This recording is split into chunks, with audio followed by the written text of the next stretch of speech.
Hey guys, what's going on? Welcome back to another episode of Basic Breakdown. I'm here in the filming studio at Massive Joe's headquarters with resident supplement guru, Boss Josh.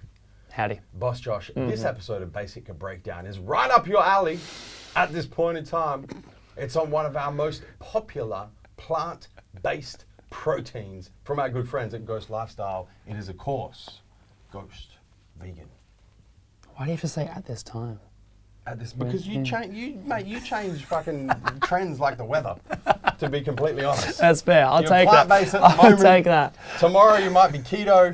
The next day you might be what's the meat diet? Carnivore. Oh, carnivore diet. Carnivore diet. But at this point in time, it's perfect for this episode because is. you are 100% plant-based. Boom. And you do use this particular product. I do. So you're speaking from experience. Yeah, I do. Boss Josh. Yeah, man. Let's get straight into it. Alrighty. Vegan protein powder. It comes in one size. It is they call it 2.2 pounds or 989 grams, just under a kilo. From that, you're going to be getting about 28 serves or 28 scoops, each scoop being anywhere from, say, 35 to 36 grams. So it's a decent sized scoop. But as that's typically what is seen with most plant proteins because they are a bit larger in volume. Yep.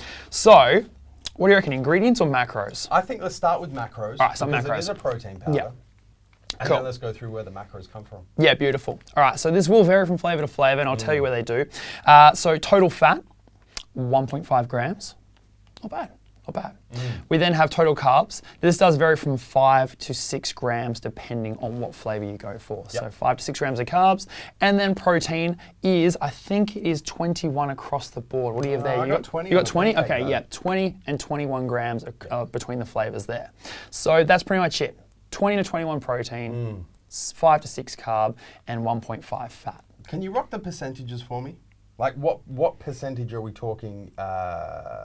Like protein in a Okay. scoop. So your scoop Okay. is like 35 grams. 35 grams. And let's go like 20 on 35. So you're rocking what, like 60% protein? You're the math I'm wizard gonna here. say, hold Yeah. on, let me get it. All right, you do that. I need the data on this shit, Bosh. No, that's fine. Let's go for it, man. Okay, so we're just under Just under. 60% protein. And then your carbs, you're looking at about 17% carbs. Yep. And then your fat is 1.5 across all, right? Yep, So your fat is you're looking at about 4%. 4%. So not bad macros for a plant-based protein. Exactly. And this is, a lot of people, they see the macros on like a plant-based protein, they're like, that's shit compared to whey protein. It's not fucking whey protein. Yeah, It's plant-based protein. So the macros are always going to be a little more skewed towards being higher in carb in particular because the protein sources naturally have more carbs in them. Yeah. Speaking of the protein sources, Yes. what are we rocking with this Ghost Vegan? We have three protein sources here. We have your pea protein concentrate, Okay. your organic, emphasis on organic because that's very important, organic pumpkin seed protein. Yep. Pumpkin seed, or pumpkin protein, and then watermelon seed protein. Okay. Yeah. Interesting. I know, right? Pea protein, definitely common in most plant-based proteins. Absolutely.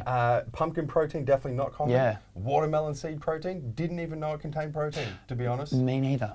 Didn't even know. I might go buy some. Watermelon is I a might fruit. go buy some watermelon seeds thought right it was now and just chew on them. Just chew on those watermelon seeds. What Yeah. else we got in this protein matrix here, Bosh? Yep. All right, you got natural and artificial. Oh, well, that's pretty much from the protein matrix. Okay. Then, as far as the ingredients, natural and artificial flavors. For example, the peanut butter cereal milk flavor has added peanut flour, which does add 1 gram of protein, which is why you get that variation in the protein content. Sure. You got creamers, starch, dextrin, natural flavors, but it does also contain, and this is a disclaimer, it does contain sucralose, so it's not naturally sweetened. Artificially It is sweetened. artificially So we sweetened. just need to put that out there. Yeah, but the cool thing is they do actually provide a full disclosure of the protein content, so you know fully what you're getting. And Ghost are renowned for doing this, being completely transparent with their labels. So the pea protein concentrate, 80% of the blend is that.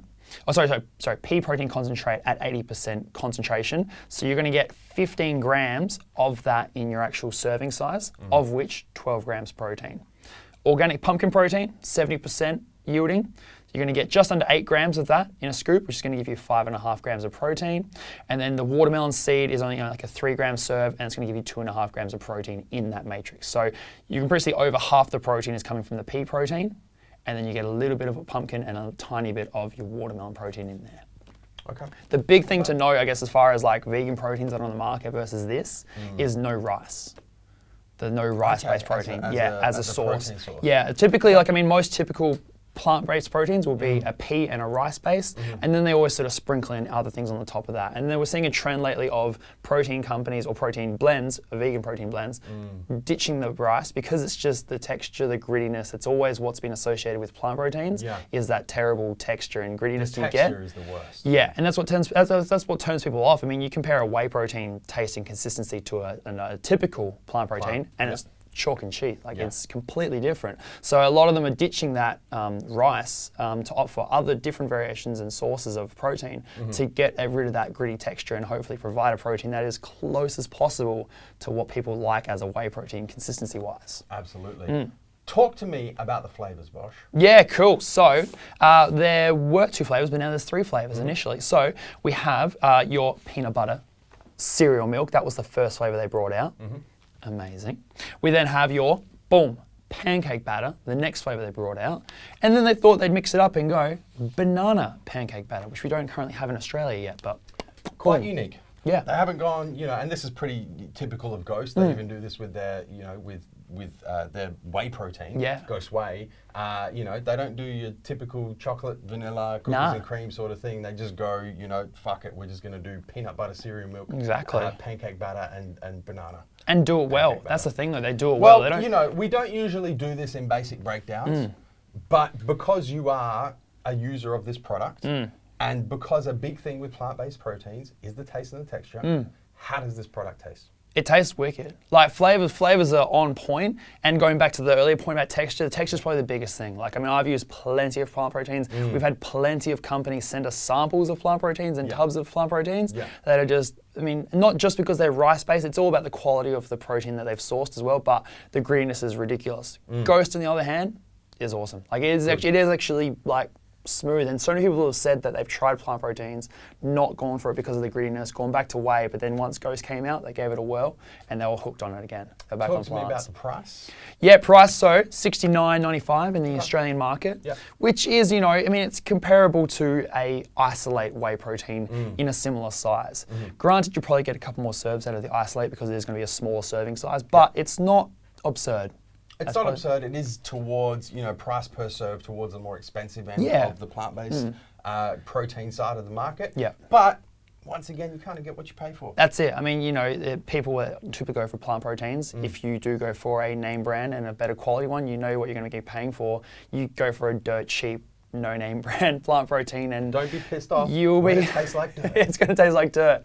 It's going to taste like dirt. It's going to drink like dirt, and it's going to mix like dirt. Yeah.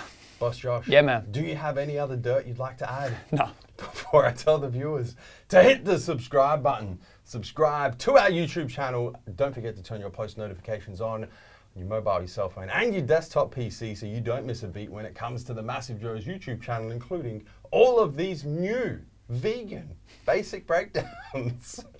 Respect. Featuring the vegan god at the moment. Where are we coming to it from, Bosch? MassiveJoes.com. Stay massive.